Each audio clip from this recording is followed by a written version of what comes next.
Welcome to the Leads Are Sht. This is a real estate magazine podcast, and the owner of Real Estate Magazine normally hangs out with us, but we had a much better looking replacement.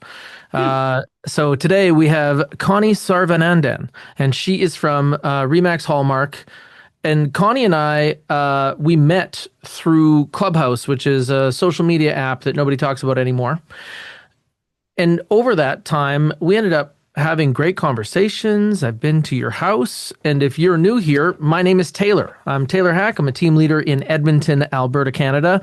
I'm with Remax River City. Connie is Remax Hallmark, but this is not brand specific. This is just like where you can find us because, well, real estate is a kind of a map based game. Could we call it that? Geographically based. And that means that right now, if you are in our live audience, we see you. We see you rocking in here. We see you rocking into the chat. And as you come into the chat, you should tell us who you are and where you're from so that everybody else knows who you are and where you're from. Good morning to Vancouver, Ron. How you doing, Connie? I'm great. How are you? I'm doing good. I'm almost all the way through my intro. Nice. The other thing that we like to talk about is the fact that Just Sell Homes is a real estate marketing company so that realtors can focus on just selling homes. And you can talk to them about whether or not they fit your 2026 plan. I know there's a lot of people that are like drawing back their marketing budget, and that's exactly why you should accelerate it. But it really comes into efficiencies as well. Now, Connie, you and I, when we talk, and when you talk a lot to like friends of ours, you're normally talking about artificial intelligence. Yes, I have a soft spot for artificial intelligence. I was an early adopter and I love talking about it and trying to get agents on board with it. So That's I'm a where I big, see like a lot of the hurdles, right? I remember when agents saw the new hot thing as being video. hmm And a lot of my job was letting them know that people already know how you look and how you sound. So this isn't new to them, it's new to you. That's why you don't like it. But could you imagine if when you met people, they were just suddenly let down? You know, you got worse in person? That's like not how it works. That's why you have friends. And really, when it comes to artificial intelligence, that seems to be the same thing. Like what is that initial reason that people don't participate? I have a theory, but I want to know yours. I think so.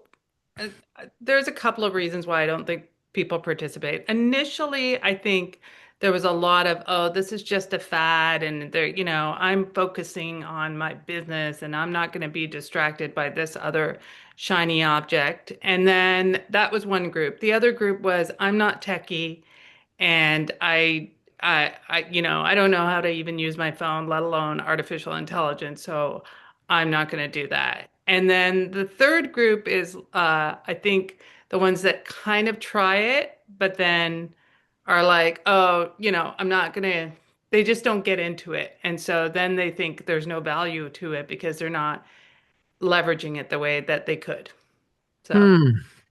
I see that. There's a few things where this is like just one more thing. And, you know, if it's a fad, I don't want to spend my time here because, geez, right?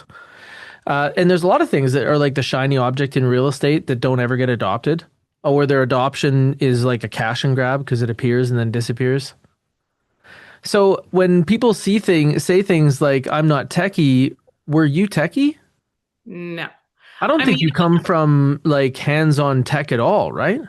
no, so my background, I worked in, One second. okay, so, Didn't you once put a giant dragon on top of a skyscraper? yes. So, yes, I used to work for HBO and I was very fortunate to work at HBO during the time of Game of Thrones. So that was a lot of fun. And I worked in product management and global digital distribution. So from that standpoint, I was comfortable with digital items, right? So when a show went on to Apple or a show went on to Amazon, like those kinds of things. So when ChatGPT came out in 2022, I wanted to try it. But I do not understand code. I do not know how to, if somebody told, I don't know, If I have a problem with my computer, I'm calling my brother, who's my personal IT person. I am not fixing my computer myself. If I get a virus, my brother's fixed. Like, I am not techie at all. But what I am good at is playing around with things, enjoying, like, I like discovering things. And so, for example, with social media, I'm also pretty good at using features on Instagram or LinkedIn or whatever the case may be. I just like discovering that. But nothing that I talk about when it comes to AI is hard. And when we do Clubhouse, so Taylor said we met 5 years ago on Clubhouse. So Clubhouse is a virtual it's like having a conversation, it's like a conference call with real estate agents. So there's no video, there's no picture. And when I joined that app in 2020, I had agents like Taylor and Glenda and Ginger and all these amazing agents that I was brand new to real estate, and they were so kind and so giving with their knowledge and just help train me in all of this stuff. So I really believe in giving back to the community that gave so much to me. So that's why I try and teach as much about AI to other agents, and I want to make it in a way that's really easy and familiar. So nothing is hard we talk about AI. Of course, there's stuff that you can do that's way more advanced, but for the average agent, what's out there right now is so accessible. It's either free or low cost and very easy to learn and use. So, So going back, like the people that I know you, it's weird because you are both popular and well known for being curious. yes. People talk about your questions, well-crafted questions, and how you're already kind of gripping on to the subject matter that they're just giving to you for the first time in a way that helps them progress as well. And Yeah. that's something that seems to be a rare skill in, a world where influencers think that influence is statements and not questions. Yeah, I don't know. I've always been like this my whole life. I really don't see asking questions and getting clarification as something derogatory on my knowledge or my skill set. So when I first joined Clubhouse, one of the things that, I kept asking, like somebody would say something and then I would ask about like the tactical, very practical questions about how to implement whatever they were talking about, whether it be, if they were talking about uh, a, a flyer, for example, I would be asking questions about, okay, who'd you get to print it? How often do you print it? How much does it cost? Like all of these things that, people would be like, oh, she doesn't know that. That never was my issue. And the feedback I got from everybody, especially the really knowledgeable, well-known agents that had been doing the job forever and really successful is they're like, you kind of reignited my passion for this business because you were bringing a fresh perspective and you were asking questions that I was like, oh, I thought I knew this. And then I'm listening to all these different answers. So that's always been my thing. Even when I had a very large team when I was at HBO, I had so many direct reports that were smarter than me, and I loved it. And I gave them full credit for, whatever they did. And I had no problem saying that they were smarter than me because that's what made our team amazing, right? They were really good at their jobs, and I was really good at my job. So, yeah, I take pride in people saying that they like hearing my questions. I'm glad because it is something that a lot of people don't understand is an incredible skill and it augments those high flying birds because those people that are really intelligent normally don't package it well and they don't have a reason to tell anybody else. They already have it figured out. And so when they have somebody like you that's able to exchange energy in a way that they appreciate, at the same time getting them to share, a lot of them actually get to see their own vision more clearly. So that's like a super skill, but I don't know that that skill is directly applicable to AI. And like from what I see, is one, you're obviously like very credible in real estate. Like I know that when you take a look at how you've applied your, I guess your desire for understanding in real estate before you started to practice, you've owned and renovated some exceptional houses, including the one that I've been to. And obviously, you have a deep understanding of style and of what the audience like doesn't like know to talk about, right? Like there's always what they should be talking about and then actually delivering beyond what's expected. So that's very cool. And I could understand, but the way you describe your real estate business is that you are just like coasting on referrals and outperforming 8 out of 10 agents in Toronto doing it. Yeah, it's quite so. Here's what I will say for agents that want to be successful in this business.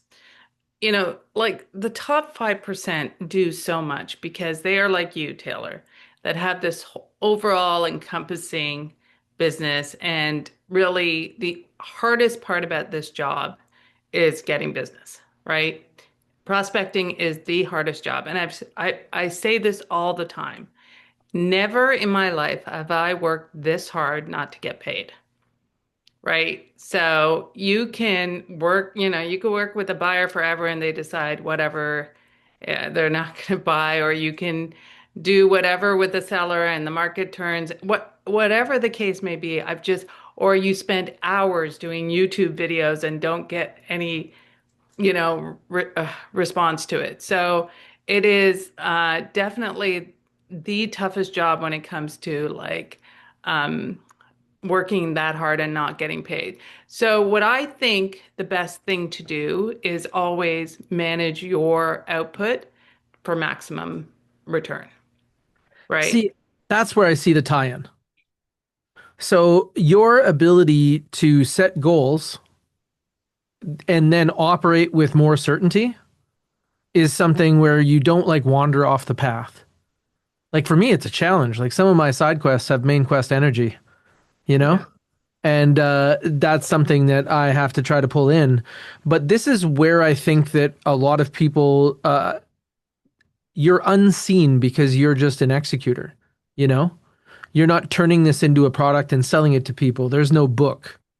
No. So when we talk about like who you are, you did not, even though you understood tech, you're not part of the team at HBO that was actually like coding the graphics or measuring the bandwidth delivery to Apple TV, right? No. Like you didn't, No. you were the person that was accelerating their high flying birds with you continually helping them kind of craft and manage their vision. Yeah. Giving and working as a team on it, right? So, and also finding efficiencies and all of those things, which also apply to AI, right? Like AI is all about efficiency. So, being that that's the case and that's what you see, I think that that's what a lot of people would want more. You know, we talk about these old adages that seem true, and like 20% of your inputs contribute to 80% of your output. So, you got to try to stay in that 20% zone. That's the part that people miss. They're like, oh, only 20% of what I do actually contributes 80% of my outcome. How do I do less? You know, whereas really, how do you multiply that 20% zone so that you can apply more of your energy efficiently to getting options? Money can be options, more time can be options.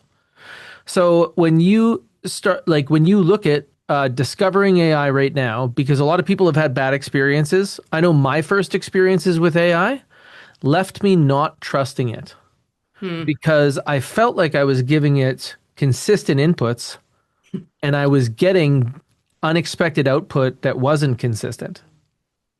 So that was what led me to go and seek further learning.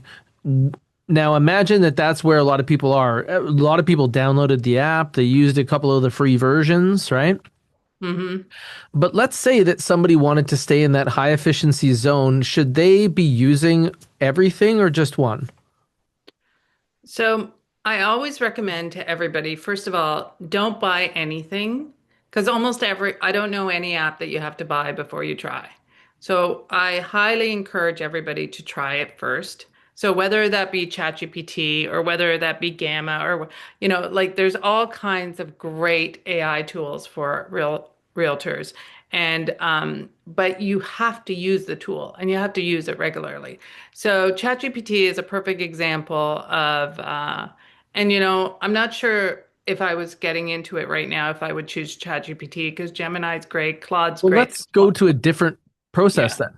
Yeah. So if you were to take a look at something that almost every agent does, Mm-hmm. that they would do it high frequency, where there's a current large language model that would support them, and that they would be most likely to actually gain savings in time with like a very small amount of effort. What part of their buying or selling experience or getting business, converting business, or taking care of past clients, like where would it be in this business system?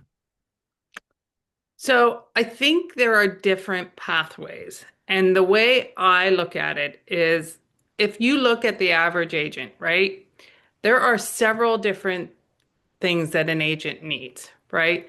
And some of them are one-time things like a headshot or some sort of photo editing, right? It could be a headshot, it could be photos that you are using for a listing, it could be whatever the case may be, photos for your flyers, whatever.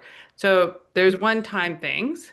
Then there's ongoing things where, it could be emails, it could be training materials, it could be regular things that you use all the time, seller presentation, buyer presentations. And then there's templates that you want to create for those presentations, for all those different things. So I like it's not a when I'm introducing agents to AI, I always say, okay, let's take a typical agent and what do they need first? And the first thing we usually talk about is headshots. And then from the headshots, we go, okay, what's next? What else can you use like you might need every single day when it comes to photos? And then we talk about the different ways you could possibly use. And headshots, by the way, you can use ChatGPT, you can use Gemini now because they're great. Or you can use a company to do it that completely does headshots like Aragon AI or Tried On AI, right? And Okay. for Well, 20 then bucks, yeah. let's put this conversation to rest first and and give some parameters on how to choose an LLM. So for me, I'm going to say that you're going to try one, and then whatever you are going to commit to, because you're going to use this to make money, you're probably going to have a spend associated. So remember, your trials are likely going, if this works and it is a way to multiply your time, we should be going deeper, because what Connie's telling us is this is augmenting finding clients, augmenting converting clients, Mhm. augmenting the delivery of our buyer or seller experience, and our aftercare. So it is like a tool that you can bring to each, the way you bring your computer or the internet, right? Yep. And then 100%. also take a look at the tech stack you have now and what cooperates with what you're working with. So for me, I'm already paying for Google Business Suite. Yeah. And so Gemini is there, Right. right? So that means that if I go and pay for ChatGPT Pro, I have duplicated a spend and I can't argue why, right? Like what is specific about this other system? Where can it go that this one can't? That would be the arguments I would make to have more than one. Right. And then, But you don't necessarily have to pay for more than one. yeah, It, but that's where you want to kind of choose. yeah. So, for example, I use ChatGPT Pro, and I should consider as part of my business planning switching to Gemini for that exact reason. Me too. In ChatGPT Pro, when I take a look at like the different sections, I'm going to go into one specifically, which would be delivering my buying and selling experience. When I meet with people, I ask their permission to take AI notes. For this, I use Plaud. Plaud is not part of my Gemini or ChatGPT, so now I've added another product. Right. Uh, Or and uh, Fireflies or yeah, there's lots of options, right? and I have to say that that is juice worth the squeeze, Yeah. because I've been recording my appointments for a very long time now, and I now remember the dogs' names. Right. I always remembered the primary stuff. I mostly remembered the secondary stuff. The tertiary stuff, I didn't take good enough notes a lot of time, and that left me at my computer typing something up, being like, "Did did that house have air conditioning?" Right.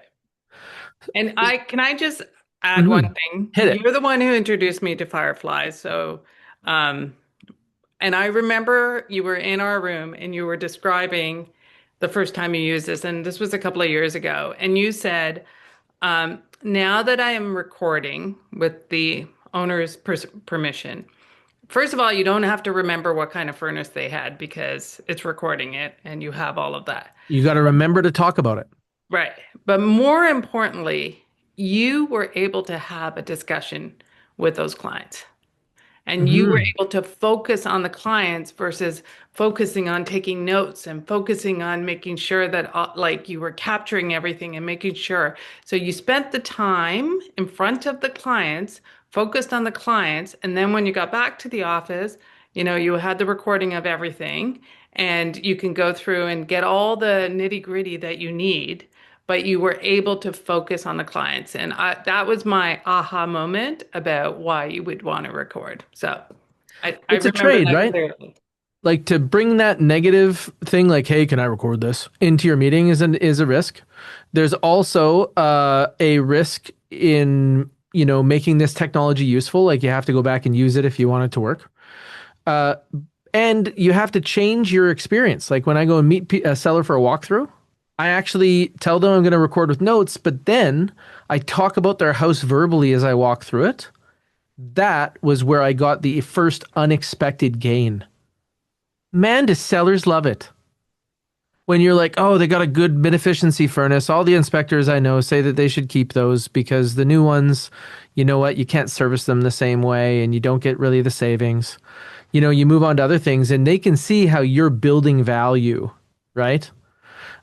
So we got questions coming into the chat. Somebody said your thoughts on Otter. So I think Otter's good too. It's all about, listen, it's all about whatever tool you're using. So for those of you that don't use this right now, I'm going to use my own experience with Firefly and um, Taylor, I'd love to hear why you switched to Plaud. But this idea is basically it's just a recording app, right? So you record the conversation. And then when you get back, what happens is it's just like these Zoom notes and everything else. It has all the notes for you. But you can search. So if you want to search furnace, you search furnace within that. And then with Firefly, it'll also summarize the notes. It'll put it into different buckets for you. It'll do all kinds of different things. But the point is, whether it's Otter or anything else, you have to actually take those notes and do something with them. Um, Mhm. because sometimes I find people use it, but then don't leverage it. And so that the leverage is where you're going to get the biggest payback. Okay, I'm just going to highlight the contrast and evolution. So, in let's say that you wanted to use the lowest input way to do this, you would put your phone in airplane mode, and then you would turn on the voice recorder when you walked into the house, and you would be able to capture your appointment. Do the same disclaimer. People should know that they're being recorded, and just let them know, like, you don't have to look at the top of my head now because I've got notes on here. And also, you're going to notice me say some really obvious things because I'm talking for the notes, right? But this is going to allow us to be able to be more efficient. Everybody I talk to, as soon as I say it, it's almost like they feel as though they would be saying I'm not up to date by objecting, right? So then you're moving through the house and talking about it, and you go back to your office afterwards, and you take that recording, and then you would try to load it into a system like ChatGPT. And the challenge there is that there's going to be limitations in the length of time because there's like character limits, and that's one of the first reasons that you're going to seek maybe upgrading if this test works good for you, right? And then you can go to a system like Fireflies, and that's an app on your phone, so you don't need to buy any other equipment. And it will work that way, but you do still have to remember to put your phone in some way where that recording doesn't get interrupted by a phone call. For me, that was so problematic that then I decided that I wanted this additional device. So I have this Plaud Note. It's something that affixes to the back of my phone. It has a great speaker that will work really well in this case. I walk with my phone in my hand just to make sure my pocket doesn't muffle it when I'm going through houses with people. And then now, when you get back to your office, you would have with both of these like a manual process. So you would end up with a transcript. Now, as soon as you're using Fireflies or Otter or Plaud, it's going to turn that transcript into a summary, and that's what the value of AI is. But let's say that that summary has no context. It doesn't know that you're a realtor, that you're talking about real estate, right? Or it has a different context. Like, let's say somebody could whisper in the ear of ChatGPT and say that you worked in a tire shop. How it would view what you said in a house, so weird, right? So that's why when you're using these different services, you kind of value them on that output. Like what you really want is something that you could copy and paste right into your notes. And then that becomes the next challenge. So that's where you make these custom models. I made many of them. And what I need to do is feed them. Like, you know, those little Tamagotchis, like those pets? If you don't Yeah. feed them and clean up for them, they died. Well, that's the same thing as growing your custom GPT over time. You got to feed it. And now you give it context. And then you run into the next limiting factor, which is that eventually you can't put any more context. I had these like AI designed paragraphs that talked about my business and my ideal client profile, because then these notes would be so much better, right? And then you run out of you run out of space and you can't give it like a glossary of terms so that when you say certain things, it knows that that house should have a sump pump, you know? And that's how specific you can eventually get it when you actually build this out. But the process of doing that for the majority of people now is not an expert. It's that you learn how to do it yourself. And it really does start with bytes. So see how that's an advanced process versus like a basic process. And you can just find yourself anywhere in the spectrum. But I want to tell you this. Even at the entry level side, you're going to have some very significant gains you can measure in time. Yeah. Yeah. And listen, sometimes, and I agree with you on the Firefly, sometimes the recordings aren't great or it misses stuff or whatnot. So but the point is that that's how you leverage these tools to make things better, right? And listen, the other thing I always tell people with AI is it's not perfect. There's a lot of issues with AI. And what everybody has to remember with AI is AI's number one goal, number one, is to answer your questions. And if it doesn't know, it might make it up. It's called hallucinations. Now, this is getting better with time, but I've asked AI stuff and it's just made up stuff. And the most famous case of this, do you want me to tell you this story, Taylor, or do you want to keep going? No, no, please.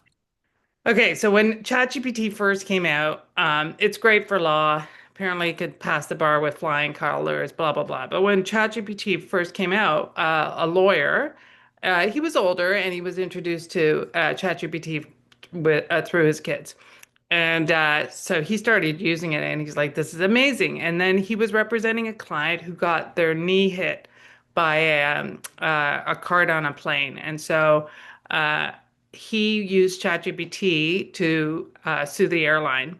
And ChatGPT came up with three precedent-setting cases. And he went to court and found out that those cases were made up because he didn't realize that ChatGPT could make up stuff. So, and if you Google this, you can read about it. Now, this is back in 2022. People are much more aware of hallucinations and things like that. So I always say, like, if you're asking it for something very specific, always ask for a reference or always upload your own information before you do anything or ask for an expert opinion. But that said, it is great as a brainstorming partner. So you get a home inspection report, you upload it into ChatGPT, and you say, I'm representing the buyer. Tell me, the key things my buyer should be aware of. And then that way it spits it out in seconds. You get, anything like that. Am I going to tell my client, hey, this is what you guys should be worried about? No, I'm not a home inspector, but it gives you an oversight that I wouldn't have been able to do on my own. And Um, that's where you got to kind of play with it. So, one is, am I asking it something subjective or objective, right?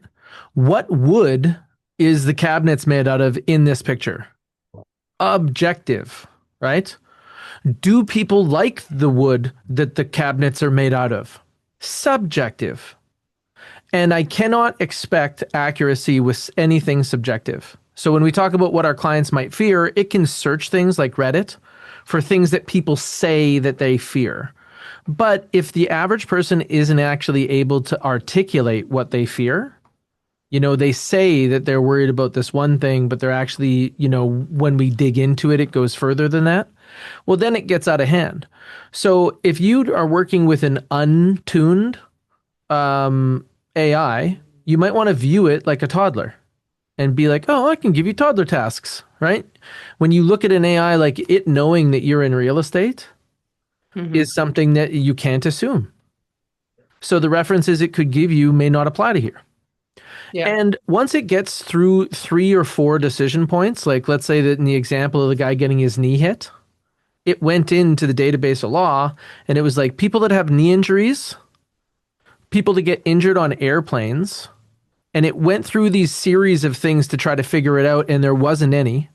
Now, if that was like an intern, they would have went back to the person and said, "Yeah, no precedence," or nothing that's clear, and then they would have maybe went to a different method. But it's something that is, it seems to be like once it gets to the shallow part of the pool, it's just like, let's just say something. Right. It Yeah, doesn't hold back. and I think you brought up a really important point about anytime I ask AI anything. Now, there are lots of ways to make this much more specific, like custom instructions and things like that. But I'm just saying, if you're using any AI, always give it a point of reference. So if I say to, let's say, ChatGPT or Gemini, hey, I need to write a post about, I have a picture of the beaches neighborhood in Toronto and I need a post. Can you write me a post? It doesn't know who I am. I could be a restaurant owner in the neighborhood. A, um, I could be, I could be a tour guide. I could be anything, right? So you have to say, act as a real estate expert. I'm writing this in my for my Instagram on. I'm doing a feature about the Beaches neighborhood, and I would upload the photo that I'm talking about, and then give me a caption for this, right? So because when it has that frame of reference that, hey, this is real estate, and it's a realtor, that's much different than I need, you to talk about the Beaches neighborhood from the point of view from a tourist or from a restaurant owner or whatever the case may be. Yeah, I think that's a good way to put it. Like, explain it like you're explaining it to a stranger. If you wanted to kind of think about a method to put it in, you could use format. That's how they teach children. And what it is what, why, how, now. So you could say, okay, what do I want to create? Hey, I want to create an advertisement for a property that's in the Beaches neighborhood. And why do I want it? Well, I want people that fit my ideal client profile, like people in their 30s and 40s that are looking for a property to engage this. And they should think it is a good idea because, like, that's my why. And then how is maybe I want it to make a graphic. Maybe I want it to make the write up. But I have to give it how. And whenever I give it a how, I always tell it at the end to check and remove M dashes. Yes. And then I actually do it again and say, make sure that all M dashes have been replaced by other forms of punctuation or language. And so that's the only way because those double dashes, those long dashes that you only see in like novels, they're just littered through this stuff. I have no idea why they think that's such a popular form of punctuation based on what we see on the internet. And it's one of the few telltale signs that something's being done by AI. So if people see it, especially my kids are both in university, and like if you have M dashes in anything you write, the professor will assume you use AI. Isn't So that so funny? yeah. Like it's just because it's so prevalent in AI. Although I will say recently it's gotten much, much better. But yeah. And then I wanted to add one other thing to what you said because sometimes one of the biggest challenges that I find people have with AI is they're always worried that their prompt, which is the question which is the instructions you are giving to the AI, they are not good enough, right? So you sometimes, like, you can listen to Taylor and you're like, well, I'm not Taylor. I can't do what he just said. I don't remember all of that. So, my best solution for that, and I'll give you an example, is Ask AI itself. So I was trying to virtually stage a room, and I had this room, and I uploaded the picture into ChatGPT, and I said, virtually stage this room. And I said, this is for whatever. I gave it a little bit of background, but actually not a ton. I didn't even tell it the style or anything, but I should have. And it came back to me, and the furniture was fine, but it switched the doorways, it switched the light fixtures, it like did all this stuff. And I was like, no, I don't want you to change the room. I just want you to like change the furniture. And you're moving things around that I don't, it has to stay the same. It kept coming back, doing the same mistake over and over again. So then I said to it, I said, chat, you, I need to ask, this is what's happening. I need to get this fixed. Can you give me a prompt that will do what I'm trying to get it to do? And it came back with the right prompt and it fixed the whole thing. So, if you can't come up with your own prompt, tell it what you're trying to do and ask it to write you a prompt that will get it to do what you want it to do. So, That's great. So you can do these things backwards and forwards, meaning that you could literally start your inquiry with something that says like, I'm a real estate agent and I'm working on virtual staging for a property. How should I structure a prompt that will help me achieve accuracy and excellence? And then it might give you some framework, and then it's really just like answering its questions. right. Now, let's say that you worked all the way through that, but this was something that you planned to use over and over again. Well, now you could ask the device to say, hey, can you summarize this in a way that I could use for context in the future?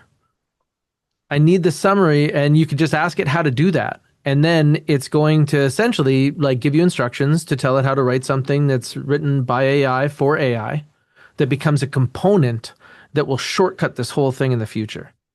Right. And then if you have those as PDFs and you add them as context to a custom GPT, over time you will have a Tamagotchi that is the motherfucker of prompting. And for those of you that may not be familiar with a custom GPT, so what Taylor is talking about is you can go into ChatGPT and just ask it to do whatever. But you can also do this thing called a custom GPT, which is like a GPT that is specific to what you're trying to do. So Taylor, tell people what some of your custom GPTs. Some of them, like the one that I use most often, is Pepper Potts, named after the assistant to Iron Man. And that's just because you can flavor them. So you can actually make them respond similarly to like something that they can reference out of a script. And so that's like my daily driver. And what she would know is she would know about my business, about who I am, my ideal client profile. She would know that my business operates on the EOS system. She would know information about my teammates so that when I say, hey, Tony and Jeremy were working on this listing together, I don't need to explain who those people are or whether or not they work with me or their clients. Like that really allows me to move faster. And then you can go further and more advanced, where for me, when I'm doing leadership type of decisions, what I use ChatGPT for a lot is to work out ideas. I don't have a Connie. And my GPTs are nothing like Connie. She's so much better at this. But I get them to work out ideas. So I modeled one after a CEO that I know has a lot of intel on families with kids, which is my ideal client profile. And that's Bob Iger from Disney. So when I collaborate with him or the GPT version of him, and he knows all this stuff too, but when we're talking, we're almost always talking about this like high level stuff. Like how do we get the next 100 deals? Right. And just so everybody knows, there's custom GPTs that you can keep for yourself, or you can share it with a small group of people, or you can share it with everybody. And so so the GPT store is kind of like the App Store, but right now you don't get charged for it. So you can easily find listing descriptions as a custom GPT because I'm sure there's 50 of them because a real estate agent can create a custom GPT for listing and descriptions, and they can put it into, a public space, or you can have one for yourself, which, if I have a custom GPT for listing descriptions where it was one of the first ones I did. And what I did is I uploaded past listing descriptions that I have personally written so that it would know how I want my listings to sound. And when I first started using AI, and it was ChatGPT, one of the most fascinating things that I found that I was like blown away with is I would have a listing description, and then I would say, "Hey, make it sound like a cowboy," and then it would change it to sound like a cowboy, and then I'd say, "Hey, make it sound like a Yoda," and it would make it sound like Yoda. So it's capable of changing. And so, because I think when you don't give it a voice, which is your own personal voice, it will just spit out the same thing that it spits out for everybody else. But it's very capable of sounding more like you if you give it the tools to sound more like you. So even if you're just doing a regular inquiry, just give it a past listing description or a past whatever, a caption for Instagram to show it how you write and say, I want it written in the same way as this and tone, etc., whatever. So that's something that can really also help you shortcut things because when you think about the things that all of these AI systems that are called large language models are good at, it's anything that is written. So that's their number one ability. So writing listing descriptions, emails, responding to texts. Sometimes you ever get a text and you're like, oh man, how do I say this? I have my custom GPT make me nicer all the time. I want to tell this person to go F themselves, but they're a client. Right. Oh, I've already committed my time right now, but tomorrow afternoon I'll be back to you. But it's perfect. It's Yeah, perfect, right? It's a great brainstorming partner. It's so good for that and it can make you sound softer or harder or whatever you need, right? So I think it's great that way. absolutely. So you covered a few things where we're talking about like where we can apply this, like all of that written language. So a lot of that would be applicable to marketing. So when you're thinking about whether or not it's marketing the properties or also working out your ideas so that you can get really good target marketing. Uh, for me, when I'm working out ideas for like videos, I want to play the bounce. I don't want to just like, hey, this is a video about houses from 2008. Instead, I want to say something like, man, these houses from 2008 lose market value like no other because they made them so much better in 2010. If you change these five things, your 2008 will be a banger. Or if you're shopping for houses and willing to change these five things, go get a deal on an '08, right? Yeah. So getting those ideas to the point where they're actually like a received idea instead of just like, buy my thing. That's something that this really works for. Oh, and Sheets. Do you use it for Google Sheets? I don't use it for Google Sheets. Do you use it a ton for Google Sheets? All right. I didn't use Google Sheets a lot until like 2018. Yeah. And now I really like it. I like it for when we're making processes. So a Mm, process is just a checklist. right. But when you make it on Google Sheets, when you realize that this one should happen before this, you just like drag the rows. And that was really helpful. But then I started using it to like work out my budget and some of the formulas. I'm just like, how do you make this say that? And then Gemini showed up. And I was like, hey, Gemini, I want it so when I select the third option in the drop down menu that you make in that cell, that it turns the whole row red. Right. And then it just does it. Yeah, And it gives this, you a formula and yeah, you're yes. So if you wanted a reference point for what people call vibe coding, that's it. because formulas are an example of code, and Sheets actually allows you to code inside of it and use AI inside of it.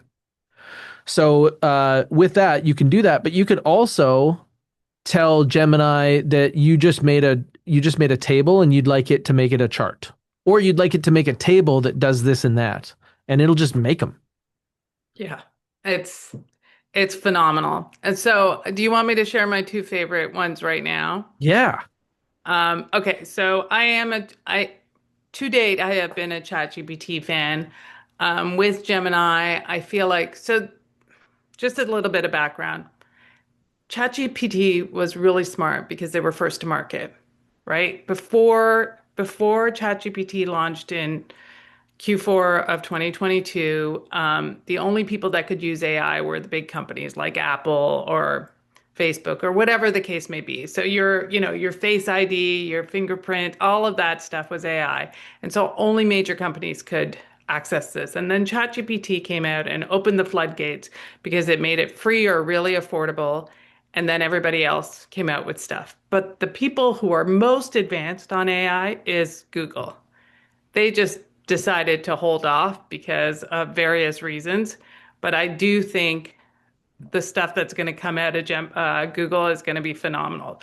So right now I do use ChatGPT and I use it for everything. I am planning a trip to Peru and it is giving me everything from um, you know from recommendations to hotels to trip planning to, like, and I've used it for lots of other things, um, trip planning, so it's great. But I use ChatGPT all the time.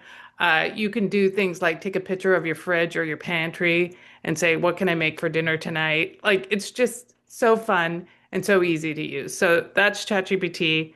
Number two is Gamma. So Gamma is a presentation app. Um, and Taylor, I will get you a link that I have for Gamma, but I think you can just use Gamma for free as well. And Gamma, you can give it a one-line prompt and it will make you the most beautiful presentation you've ever seen. And so it's called Gamma.app. And it is so easy if you just upload exactly what you want in it, or you can just give it a one-line prompt. So the example I always use when I'm training is say, make me a seller presentation. I'm meeting with a seller in the Beaches neighborhood of Toronto, and I want the presentation to start with meeting with an agent to ending with closing and handing over the keys. And talk about that process. And it will give you a 10-page presentation that looks professional, beautiful. You get to pick the colors and everything else, and then you can change aspects of it whenever you want. But if you need a presentation done in like 3 minutes, Gamma is your tool. And then my third favorite right now is NotebookLM. What do you like? So NotebookLM is Google. It's free as well. So I like their infographics. So what you do with NotebookLM is you upload information. So the latest example is the latest example that I could use is I did a YouTube video on how to use AI for real estate agents, and copied that link. But you can do a PDF, you can do whatever. I copied that link and put it into NotebookLM. And then from there, NotebookLM can do several different things. But one of the things that it'll do is take that information and make it into a podcast style for you to learn, right? So it took everything that I did in this YouTube video and made it a podcast style where two people are talking about it. And it's meant to teach you about it, but as a podcast, so it's easy and to learn. But then you can also take that and make it into a note card, or you could take it and make it into a presentation, or you could take it and make it into an infographic. And the infographic is amazing. So you can do that with anything. So let's say you have your whole training process, Taylor, right? And you have it in a file. You upload that. First of all, it'll create a podcast that you can give to new hires that will explain everything in that file. but also it'll create an infographic of that file that you've uploaded and note cards and everything else. And I only have the free version. If you have Google Suites, you already have it included, the upgraded version. But I've been playing around with it and I was kind of late to the table on NotebookLM because I was like, I kept hearing about it, but I was like, I have too many tools. But now I'm like totally hooked on it. So those are my three. These are pretty sweet. Yeah. So that's great. This is actually a really good example of what people often talk about when they talk about AI.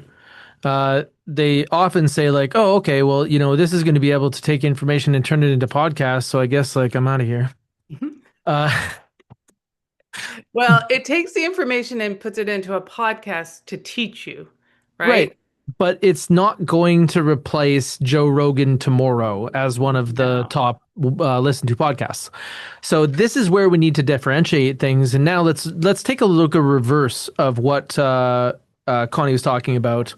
And I want you to imagine that when you go to explain things to people, someone else is showing them now. Imagine that when it takes you an hour to come up with a great listing description, someone else does it in a minute. Yeah. So the people that are going to like the way that this is going to change the landscape is that availability is an ability, and the people that are the most efficient are also the most available. So now you have a real problem because top agents, that was their limiting factor. That was a huge break-in point for new agents is like, I'm available, man. And, the other people aren't. But now you're going to be able to deliver awesome and now really tightly. But it's not going to be delivered by a machine alone. It really No. isn't. But the No. people that are working on this, imagine that you're in a marathon and they give three people a bicycle. That's what this is going to be like. Right. And I say this all the time. I've heard experts say AI is not replacing us. People who use AI are going to be the winners because they are going to become so much more efficient and able to produce so much quicker. And in real estate, what the people that are going to use AI or are using AI are able to focus on money producing tasks versus wasting their time on administrative things that AI can take care of. Okay, this is going to be this crazy paradigm shift. So, like when I was growing up as a short, fat kid, it was really frustrating because it was like the 80s and 90s, and the culture valued physical strength and like macho. Think about the movies of the time, right? And then all of a sudden, you get into the 2000s and the dot coms or the 90s and the dot coms, and immediately we start to value intelligence a lot, right? But Mhm. how we measured intelligence is specifically for academic performance. And then how we quantified it in the now world was like software programmers, right? People that made apps, people that made websites in the 90s. These people, they consumed so much money, you know? Uh, However, now it's going to shift again. And this is a huge shift towards people that have the personality to be in real estate. The Yeah. type of intelligence artificial intelligence found first was the software developer. The type it has a real challenge with is the person to person. Yeah. So that Yeah. leaves a lot of room for you guys to be awesome and not worried about the Zillows and the other things of the world. No. And when you are, even if you hate AI, if you don't understand it, you can't compete, right? Hmm. So you need to understand it. You don't have to use it, but you need to understand it, and you need to understand it from how it can improve your business. And if you choose not to, that's fine. But I would say it's like something that everybody needs to understand, because we are going to get to a point where it's going to be just part of what we do, right? And so it's like the computer. It's like think about the 70s. And like I was born in 1970. So when I went to school, we were learning typing, and we were, and when the computer came out, it was like, oh, and think about computers didn't replace humans. they just made filing go away and they just made They things were much more they efficient. replaced the jobs of some of them, Yeah, possibly. right? Yes, of course, but they also created new jobs. Yeah, but we always have to move in that direction because otherwise we'd be doing the most awful jobs. Like I would be like plowing a field. Right. So I'm glad that I have this position where, technology allows me to talk to you at a distance and with other people here. That's all like that's super amazing. And I also look at it kind of like Jay Leno was talking about horses once because he was talking about electric cars and how they impact muscle cars and like the combustion engines that he loves. And he says, well, look at locomotives and horses, or even cars and horses. Like there used to be way more horses. We Right. have friends that are agents in New York, and they talk about the brownstones. And the brownstones all had these big like stairwells up or staircases up to the front door, and it was because of all the horse crap. That's why they were built that way. There's so many horses, and all of a sudden there's cars, and there's just no more horses anymore. But now look at the life of those horses during that time when they were utility animals. They were worked to death. A lot of the like almost all of them were worked to death, and now they're recreational animals. They have a way better experience now. And that's also what we think about with humans. Like robots are going to be, they're going to limit the amount of humans you see in mine shafts or that do underwater welding Right. because we work those people to death. Yeah. Where are we going from here? So like when you take a look at like, if you cast out into the future, Yeah. is there something that you say like is 1 year, 3 year, 5 years away, and you will say like real estate like will be different because? Yeah, I think so. I would say 1 to 3 years, AI agents will become much more prevalent. And when I say AI agents, that is, you are having an assistant who is AI sourced versus a transaction coordinator or whatever else.